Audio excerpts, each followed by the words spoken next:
நம்ம சோழன்கிட்ட பேசணும்னு சொல்லிட்டு நம்ம நிலாவும் நினைக்கிறாங்க.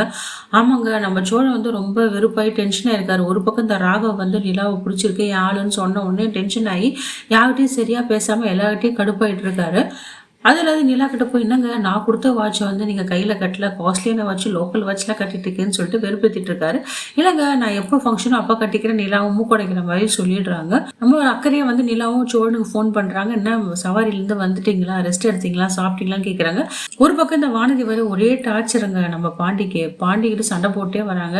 அவனுக்கு போன வேலையே சரியாக முடிக்கல, நான் வேறு பொருள்லாம் வாங்கணும், உன்னை வேற கூப்பிட்டு மிட் நைட் ஆகிடும், வீட்டில் எல்லாம் தேட மாட்டாங்கன்னா அதெல்லாம் தேட மாட்டாங்க பாண்டிட்டாங்க. அவங்க அம்மா கால் பண்ணிட்டே இருப்பாங்க, உன்னை வேற கூப்பிட்டு வந்து டைம் ஆகுது, வீட்டில் எல்லாம் தேட மாட்டாங்களா, ஏற்கனவே ஸ்டேஷன்லாம் கம்ப்ளைண்ட் பண்ணி உங்கள் அம்மா பிரச்சனை பண்ணாங்க, இப்போ என் கூட ஓடி போயிட்டேன்னு சொல்லிட்டு ஒரே பிரச்சனை நடக்கும் போது என்னென்ன பிரச்சனை உன்னால் வரப்போதே தெரியலன்னு வானதியோட அண்ணன் வந்து இங்கே செட்டில் போயிட்டு கண்டா சண்டை போட்டுட்டு இருக்கான். எங்கடா என் தங்கச்சி மிட் நைட் கூட பார்க்காம நிலாவுக்கு அன்வான்டாக மெசேஜ் பண்ணிட்டு இருக்கான். அந்த ராகவை வாய்ஸ் நோட்டை பண்ணிட்டு இருக்கான். வெறுப்பாகி வந்துடுறாங்க. ஃபோனை தூக்கி போட்டு இங்கே வந்து சோழன்கிட்ட பேசலான்னு வருவாங்க. சோழனும் தலைவலிக்குதுன்னு கடுப்பாக இருப்பார். எங்க உங்ககிட்ட கொஞ்சம் பேசணும், ஒரு விஷயத்த ஷேர் பண்ணணும்னு. சொல்லுங்க, இப்போ வந்து ராகவாங்க ஆமாங்க உங்கள் முதலாளி ரொம்ப நல்லவர், நீங்கள் ஆர்கிடெக்ட் அவரும் ஆர்கிடெக்ட், உங்களுக்கும் வாட்ச்லாம் ப்ரெசென்ட் பண்ணாரு, வாட்ச்லாம் கட்டிக்கோங்க சந்தோஷமாக இருங்க அதெல்லாம் சொல்ல வந்தீங்கன்னு. ஏன் இப்படி இருக்கீங்க, நான் எதுவும் உங்ககிட்ட பேச வந்தால் இவ்வளோ கடுப்பாக பேசுகிறீங்களே, உங்ககிட்ட வந்து சொன்ன பிறகு என் புத்தியை செருப்பால் அடிக்கணும்னுவாங்க.